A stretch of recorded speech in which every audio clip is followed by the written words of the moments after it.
Baik, selamat malam. Perkenalkan kami dari kelompok 3, kelas akuntansi C Malam 2022.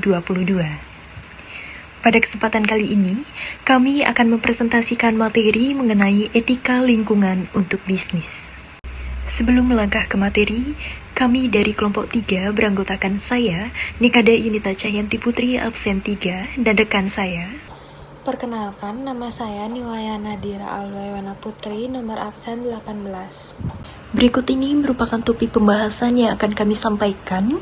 Yang pertama, ada makna etika dalam kehidupan sosial dan profesi.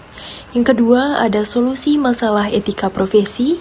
Dan yang ketiga, ada contoh kasus etika bisnis. Kemudian kami akan menyampaikan simpulan dari materi kami. Baik, untuk materi yang pertama yaitu makna etika dalam kehidupan sosial dan profesi.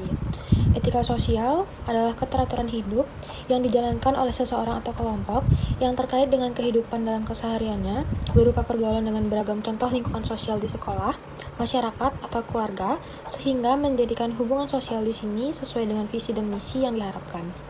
Etika profesi adalah sikap hidup yang bertujuan untuk memberikan pelayanan kepada seseorang yang bersifat profesional. Etika ini berhubungan dengan masyarakat atau konsumen secara langsung. Etika profesi juga merupakan bagian dari etika sosial yang menyangkut bagaimana mereka harus menjalankan profesinya secara profesional agar diterima oleh masyarakat. Selanjutnya ada prinsip dasar etika profesi. Yang pertama yaitu prinsip otonomi. Prinsip pertama yang merupakan prinsip-prinsip etika profesi adalah prinsip otonomi. Prinsip otonomi ini mewajibkan setiap pelaku profesi memiliki wewenang dan kebebasan bekerja dan berpendapat sesuai dengan profesi yang dijalankan. Prinsip ini menuntut agar setiap kaum profesional memiliki dan diberikan kebebasan dalam menjalankan profesinya. Dengan demikian, seseorang memiliki hak untuk melakukan atau tidak melakukan sesuatu berdasarkan etika profesi yang berlaku dalam profesi tersebut. Prinsip kedua yaitu integritas moral, yang dimana prinsip ini mewajibkan setiap pelaku profesinya untuk secara konsisten memiliki moral dan kejujuran dalam menjalankan pekerjaannya. Pelaku profesi harus selalu bersikap adil, mementingkan profesi, dan memikirkan kepentingan masyarakat.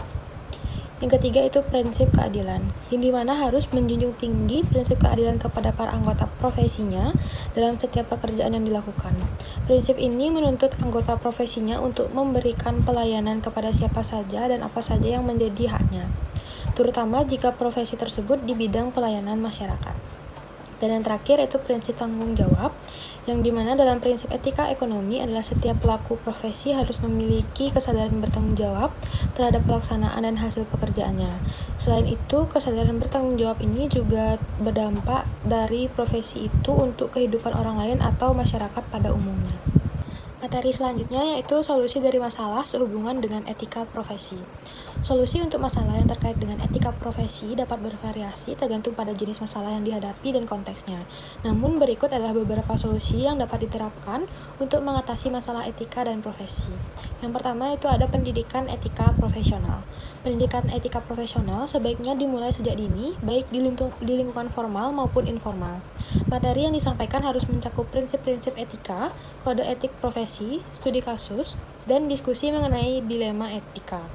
Hal ini penting untuk membentuk karakter dan integritas profesional sejak awal. Sebagai contoh dalam konteks pendidikan guru, pemahaman tentang etika dan etiket sangat penting untuk membentuk pendidik yang profesional dan berkarakter. Yang kedua itu ada kode etik profesi. Setiap profesi perlu memiliki kode etik yang jelas dan komprehensif sebagai panduan bagi anggotanya. Kode etik ini berfungsi untuk mengarahkan perilaku profesional dan memastikan standar moral profesi terjaga di mata masyarakat. Misalnya dalam profesi hukum, kode etik ditetapkan untuk mengarahkan anggota dalam berperilaku dan menjamin mutu moral profesi tersebut. Yang ketiga yaitu pengawasan dan penegakan hukum. Pengawasan yang efektif dan penegakan hukum yang tegas diperlukan untuk memastikan bahwa etika profesi dijalankan dengan baik. Organisasi profesi harus memiliki mekanisme pengawasan yang kuat untuk memantau perilaku anggotanya dan mengambil tindakan tegas jika terjadi pelanggaran. Sebagai contoh dalam profesi hukum, kode etik profesi hukum berperan penting dalam meningkatkan profesionalisme hukum di Indonesia. Yang keempat, ada kolaborasi dengan pemangku kepentingan. Masalah etika dalam profesi tidak dapat diselesaikan oleh satu pihak saja, diperlukan kerjasama dengan berbagai pemangku kepentingan seperti pemerintah, organisasi masyarakat, dan lembaga pendidikan untuk menciptakan lingkungan yang mendukung penerapan etika profesi. Kolaborasi ini dapat membantu dalam pengembangan kebijakan dan praktik yang mendukung etika profesional. Yang kelima itu ada transparansi dan akuntabilitas. Profesional harus bertindak dengan transparansi dan akuntabilitas dalam setiap tindakan mereka. Ini dapat diwujudkan dengan memberikan informasi yang jelas dan akurat kepada publik serta bertanggung jawab atas setiap keputusan yang diambil. Prinsip ini penting untuk membangun kepercayaan masyarakat terhadap profesi tersebut. Yang keenam yaitu ada pengembangan kebijakan organisasi. Setiap organisasi harus memiliki kebijakan yang mendukung penerapan etika profesi.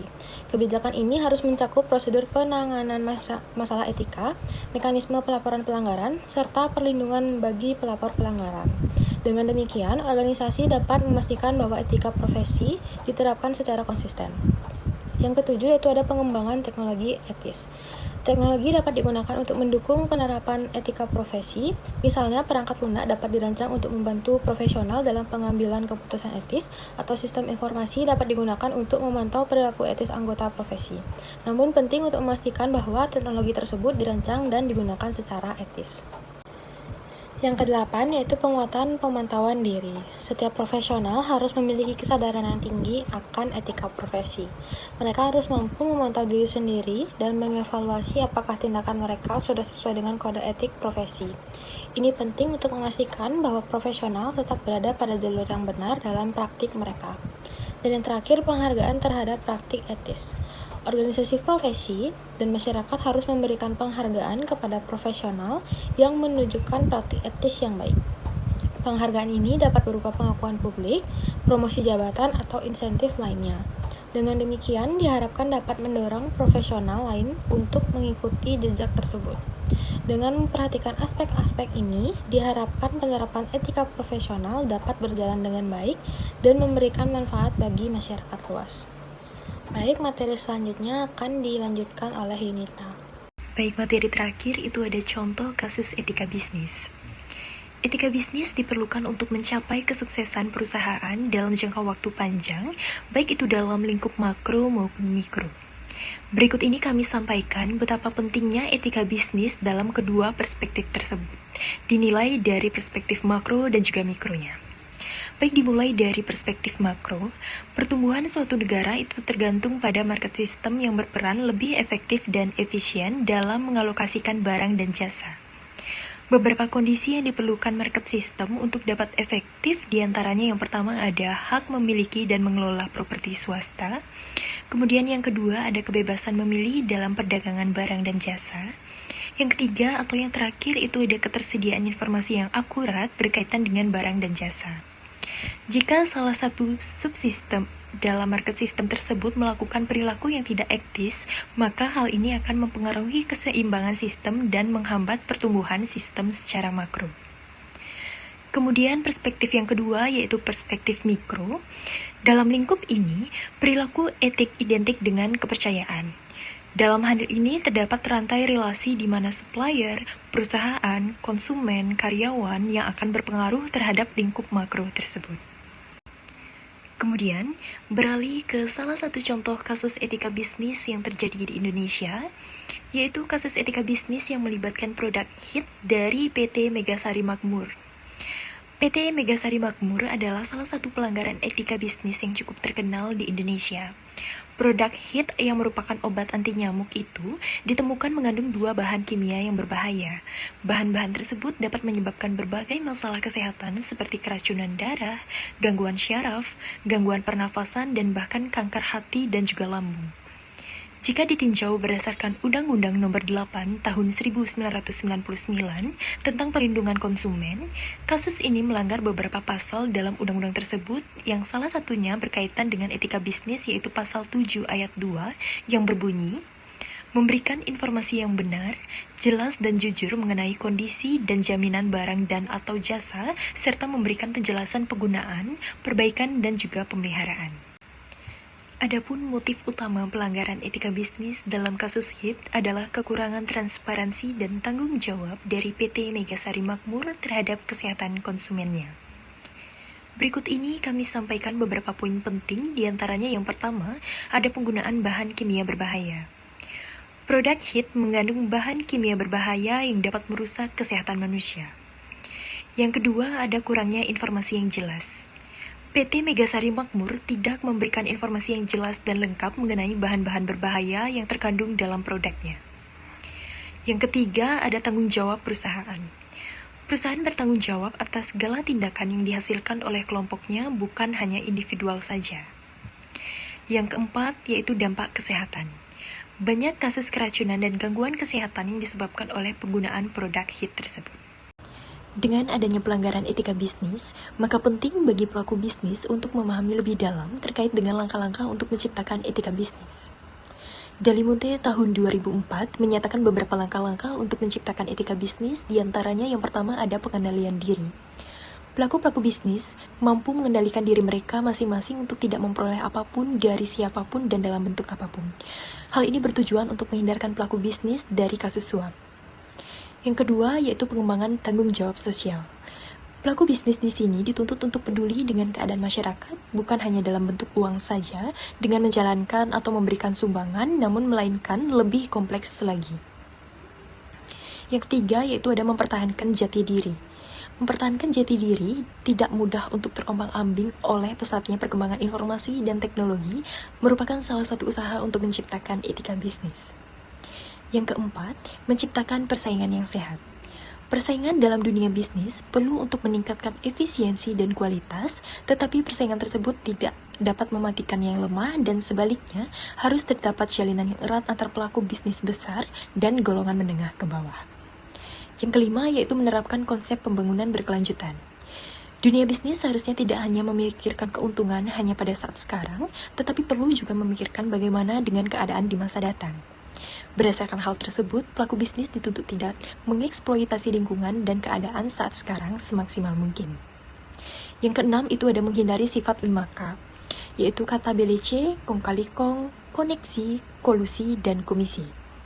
Jika pelaku bisnis sudah mampu menghindari sikap seperti ini, kami atau kita yakin tidak akan terjadi lagi apa yang dinamakan dengan korupsi, manipulasi, dan segala bentuk permainan curang dalam dunia bisnis ataupun berbagai kasus yang mencemarkan nama baik bangsa dan negara. Kemudian selanjutnya ada menumbuhkan sikap saling percaya antar golongan pengusaha. Untuk menciptakan kondisi bisnis yang kondusif, harus ada sikap saling percaya antar golongan pengusaha kuat dengan golongan pengusaha yang menengah ke bawah. Selanjutnya yaitu ada konsekuen dan konsisten dengan aturan main bersama. Semua konsep etika bisnis yang telah ditentukan tidak akan dapat terlaksana apabila setiap orang atau salah satu orang tidak mau konsekuen dengan konsisten dengan etika tersebut. Baik, selanjutnya yaitu memelihara kesepakatan. Memelihara kesepakatan atau menumbuh kembangkan kesadaran dan rasa memiliki terhadap apa yang telah disepakati merupakan salah satu contoh untuk menciptakan etika bisnis yang baik. Dan yang terakhir itu ada menuangkan ke dalam hukum positif.